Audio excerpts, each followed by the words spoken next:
So, eto guys, yung mga positive energies natin. Unang-unang dito yung sa prosperity, no? Diba sabi nga natin guys, prosperity lies ahead.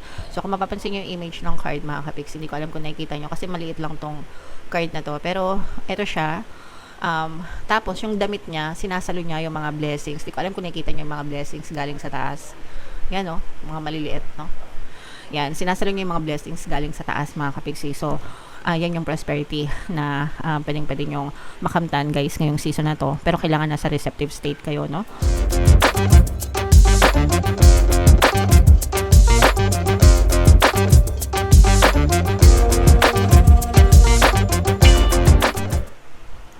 Hello guys, hello Sagittarius. Welcome back to Pinay Pixie Tarot. Ang pamagat ng episode natin for tonight is No Moon Kapalaran para ngayong May to June para sa Sagittarius, Sun, Moon, Rising Sign, and Venus. So, unahin natin tong deck na to guys. Ito yung Moon message para sa inyo. By the way, yung ating New Moon guys ngayong, wow, grabe. Yung ating New Moon ngayong May mga kapiksi ay sa May 26. Tapos yung next na New Moon naman natin guys ay sa June 25. So, ang reading na to ay para sa period na yan. And ang pamagat ng ating, wala pa ng pamagat. Sa mga naghahanap guys ng mga pampaswerte ng lucky charms, lucky bracelet, pang-attract ng abundance, wealth, may mga items tayo guys sa description box nitong video. Pwede nyo i-check yung items guys, tapos pwede nyo na rin i-check out diretso. So, grabe itong first message guys, no? Prosperity agad, no? Agad-agad, Sagittarius, prosperity lies ahead. Prosperity agad yung nag-aantay sa inyo mga kapiksi. So, i-mind nyo na yan sa comment section. Prosperity mind kasaganaan, mind pagpapala. And, you have to invite prosperity in your life by, una, giving thanks, no? Kailangan palagi kayo nagpapasalamat sa mga blessings, mga kapiksi. And, mag-affirm kayo for, money guys. Money come to me. Palagi ako may pera, palagi ako nagkakapera. I'm the king of abundance. I'm the queen of abundance. Okay? Lahat yan. Favorite affirmations ko yan. I live by those affirmations guys. Ibig sabihin, palagi ko siyang sinasabi everyday. And ever since na nag-conscious affirming ako guys, sobrang nagbago na yung status ng buhay natin. So, sinishare ko yan sa inyo para maranasan nyo rin na sumagana mga kapiksi. Okay? So, attune to the moon, get or give a massage. Healthy body, healthy mind. And likewise guys, healthy mind, healthy body din. So, make sure na alagaan natin yung ating kalusugan mga kapiksi, no? Hindi lang sa pagmamasahe, no? Kailangan balanse, yung paggalaw natin, pagkilos natin, mga exercise, yung ating tulog, at saka yung pagkain natin mga kapiksi. And additional meanings for this card, wow, you will soon be able to afford the thing you are dreaming of. So, guys, dahil prosperous na kayo, masagana na kayo, yung mga bagay na gusto nyo mabili, mabibili nyo na mga kapiksi, no? I-claim nyo na yan, guys. Grabe. Grabe na to, guys. Dadating din yung time, eto guys, no? Ito yung pinakamasarap na feeling sa lahat.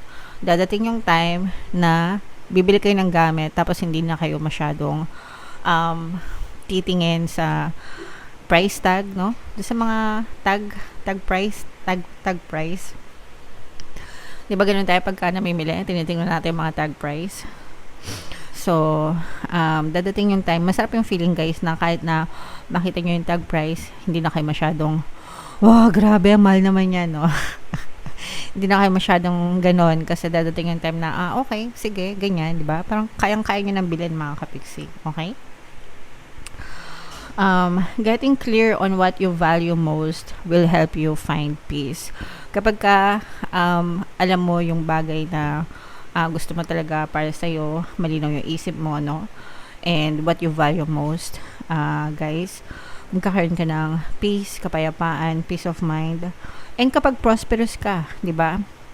Ibig sabihin, masagana yung buhay mo. You will also find peace, mga kapiksi, kasi hindi ka na mag-worry na baka ganito, baka ganyan, di ba? So, it's nice to be prosperous, mga kapiksi, no?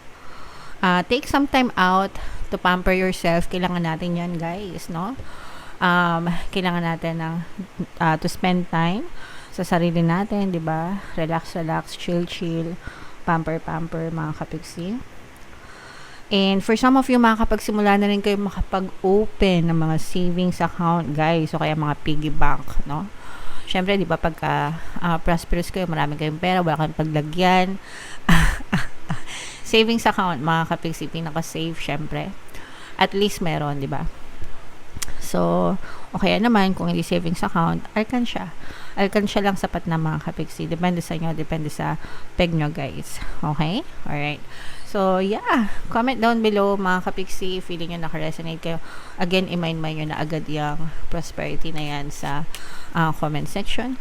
Tingnan natin yung ganap sa inyo, guys, ngayong no moon season. Shuffle ko to, guys. Habang sinashuffle ko to, panoorin nyo muna yung video natin regarding sa ating paano mag-manifest ng abundance video course. Kapiksi, sawa ka na ba sa mga struggles at hirap sa buhay mo? Masipag ka ba at masikap sa buhay ngunit hindi ka pa rin umaasenso? Ilang beses ka na bang nag-attempt mag-negosyo at mag-invest pero palagi ka pa rin nalulugi? Sa pagkakataon na ito ay maaaring may subconscious beliefs ka na nagiging balakid sa iyong pag-unlad at pagyaman. Introducing, paano mag-manifest ng abundance video course. Dito ay matututunan mong ma-overcome ang mga balakid mo para tuluyan ka ng umunlad, umasenso, sumagana, maging matagumpay, successful at maswerte sa iyong kabuhayan, pera, trabaho, negosyo, salapi at kaperahan ng bonggang-bongga. Dali, mag-send na ng email sa pinoypixie@gmail.com at simulan na ang iyong pagyaman ngayon. Alright, so sa lahat ng gusto mag-avail ng course, guys, naka-flash sa screen nyo. Una, meron tayong paano mag-manifest ng abundance video course. Meron din tayong paano mawala ang third party at pagkaroon ng harmonious na relationship. And meron din tayong paano pabalikin si ex, revise breakup. So sa mga interesado, guys, mag-send lang kayo ng email sa pinoypixie@gmail.com. So Sagittarius, guys, kayo ay represent ng King of Wands. Ito yung ating moon energy, mga kapiksi. So tingnan natin yung mga mensahe sa inyo. And again, guys, sa mga naghahanap ng mga pampaswerte na lucky charms, lucky bracelet, mga kapiksi, may mga items tayo sa description box. Check nyo na lang yun, guys. And pwede nyo na rin i-check out diretso. So, ito yung mga positive energies, mga kapiksi. Mayroon tayong presence dito ng Earth signs, Capricorn Taurus, Capricorn Taurus, Virgo, at saka Earth signs, Aquarius, Gemini, Libra. For some of you, maaaring may mga ganyan kayo sa inyong natal chart, or you may be dealing with other people na may ganyan sa kanilang natal chart. So, ito, guys, yung mga positive energies natin. Unang-una dito yung sa prosperity, no? Diba sabi nga natin, guys, prosperity lies ahead. So, kung mapapansin nyo yung image ng card, mga kapix, hindi ko alam kung nakikita nyo kasi maliit lang tong card na to. Pero, ito siya.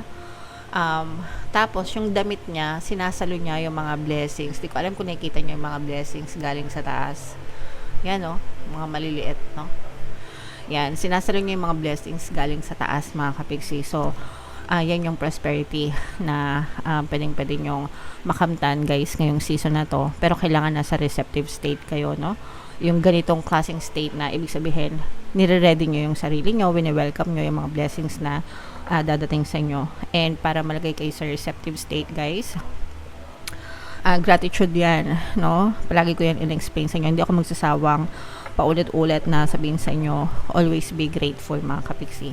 Kahit gaano kaliit, kahit gaano kalaki yung mga blessings na natatanggap nyo, palagi kayo magpasalamat. Kasi the more na nagpapasalamat kayo, the more na nilalagay nyo yung state, yung sarili nyo sa receptive state para lalong pumasok yung mga blessings sa inyo. Yeah, so dapat palagi kayong ready, mga kapiksi, okay? May mga good news na dadating sa inyo, guys. Itong mga good news na to, matagal nyo nang inaantay. Merong nag-iisip sa inyo, actually. Merong nag-iisip sa inyo, merong makikipag-communicate sa inyo, mga kapiksi. Lalo na kung nasa LDR kayo. Kung nasa sa relationship, guys, kung kayo ay LDR, nakikita natin na magiging maganda yung communication nyo, or magkakaroon ulit kayo ng connection or communication, kahit hindi kayo LDR, guys. Pero meron nag-iisip sa inyo, mga kapiksi. And maaari ito magdala ng parang peace of mind sa inyo, especially kung nag-ghosted kayo in the past, mga kapiksi. Parang mag-explain ito kung bakit sila nag-ghost, kung bakit sila nawala, kung bakit nawalan kayo ng contact, guys. And for some of you guys, this is abundance of love and happiness. So, punong-puno ng abundance ng pag-ibig at saka peace of mind. So, very kalmado yung energy nyo, mga kapiksi, sa relasyon at saka sa pera. Kaya kayo nagkakaroon ng peace of mind, mga kapiksi, kasi abundant talaga, prosperous talaga kayo, guys. Hindi lang sa pera, kundi pati sa relationship, mga kapiksi. Okay? So, i-mind nyo yan sa comment section. Abundance of love, abundance of happiness, abundance of money, prosperous sa pera, yan. Tsaka yung connection or communication, especially if meron kayong gustong kumontak sa inyo, guys, no? Maaring bumalik yan sa inyo. Meron kayong minamanifest, mga kapiksi. Tingnan natin kung ano itong mga minamanifest na pagbabago or changes, especially, guys, kung meron kayong mga problema sa pera. Yes. So, mamamanifest nyo itong mga changes na to, guys. Kasi yung iba sa inyo nagkakaroon ng mga money problems, no? Pero huwag kayong mag-alala kasi magbabago yung takbo ng buhay nyo pagdating sa kaperahan. Remember, guys, prosperous kayo, di ba? And kailangan saluhin nyo itong mga blessings na to, mga kapiksi. So, malalampasan nyo rin itong mga problema sa kaperahan. And unti-unti to, hindi naman to instant, guys. Hindi naman porket sinabi ko na malalampasan nyo, kinabukasan may pera agad kayo. Of course not. You have to manifest this, no? You have to manifest this change, mga kapiksi, no? Kahit na paulit-ulit nating basahin na may mga blessings, prosperous kayo, kung hindi nyo naman ginagawa yung mga dapat gawin para ma-manifest yung mga energy na to, hindi nyo to ma-experience, mga kapiksi. So, binabasa lang natin yung energy na nakaka-capture natin sa inyo, pero you do the work, guys, no? Yung iba na ma-manifest nila kasi magagaling sila, thank you. Nakikinig talaga sila sa mga tinuturo natin. Yung iba naman, tatamad-tamad, no? Mahilig magreklamo sa buhay. Sa bahala kayo, guys. Okay? Pero ito, guys, no? Mamamanifest nyo itong mga pagbabago na to. Itong mga pagbabago na to, it has to come from you. So, kailangan mo magbago, mag-change ng pattern of thoughts mo, ng belief system mo, ng habits mo, mga kapiksi, into positive para mabago yung takbo ng buhay nyo and ma-experience nyo itong mga kasaganaan na to sa buhay. Okay? So, i-mind nyo na to, guys. Manifestation, positive changes, success, and itong prosperity na to, mga kapiksi. I-mind nyo na yan lahat sa comment section. Okay? Alright. So, comment down below, guys, if feeling nyo naka-resonate kayo.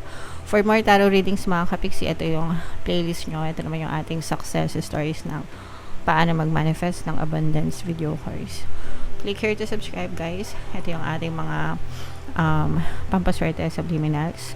Thank you for liking, sharing, and subscribing. See you again next time. I love you all, mga kapiksi. Have a nice day. Bye-bye.